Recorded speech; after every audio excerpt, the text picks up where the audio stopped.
Joining us live now is the founder and director of Strategic Analysis Australia, Michael Shoebridge. Michael, it is good to see you. So, at the moment, a lot of talk, no concrete action. But is this all part of the dance? Well, Pete, it's good that a meeting happened, but it is just a meeting. And there's been an air of unreality about Mr Albanese's visit. You wouldn't know that foreign businesses and executives are under increasing surveillance and risk of arrest. You hear Mr Albanese talking up trade when most major economies are trying to reduce their trade dependence on China. You just wonder how the visit, so focused on trade, could ignore all the other elephants in the room. Is this all part of the price of admission, though, Michael? You know, you just tread softly to get the relationship back on track, to get dialogue going, and then the hard stuff perhaps comes later when he's out of the country? I don't think so. I think the hard stuff started before the visit. Australia had to give up 2 successful World Trade Organization cases. We've had to be silent as the Chinese military harass our defence force operating peacefully in the region. So we've already paid a price.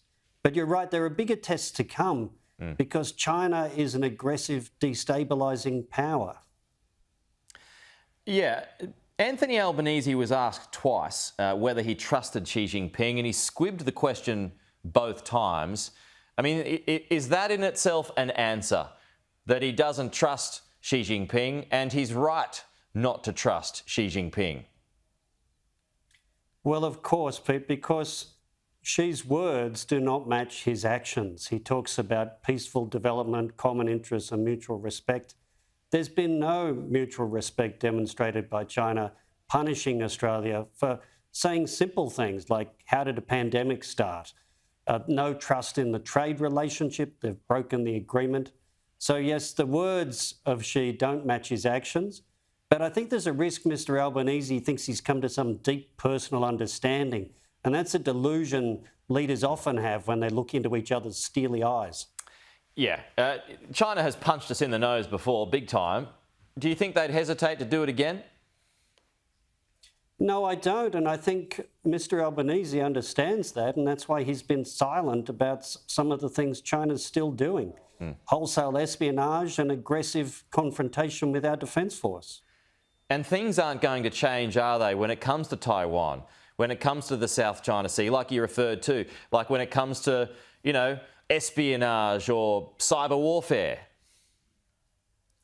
No, there's a schizophrenic track to all this, which is back to my point about the unreality of this visit and the alleged stable relationship.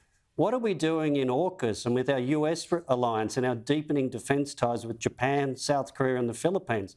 We're trying to deter an aggressive China. And that's going to keep crowding in to these lovely meetings. There has been an invitation for Xi Jinping to come out to Australia to visit at some point. Would you expect him to take up that offer? Well, I think he should think twice about it. I think it was an overeager, maybe exuberant act from Mr Albanese, who seemed quite euphoric about the visit. I think Xi would have a much more jarring visit than he did in 2014. He'd be feted by corporate elites and he'd be treated with suspicion by the greater Australian population.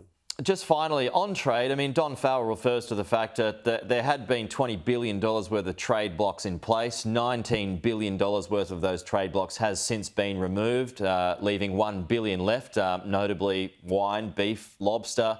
I mean, that in itself, is that a success? I think deepening our trade dependence on China when everybody else sees the risk of doing that is a fundamental error. The real effort should be on diversifying our trade away from China, not desperately trying to get back into a position where they can punish us more. Yep, to learn a lesson. Michael Shoebridge, thanks as always.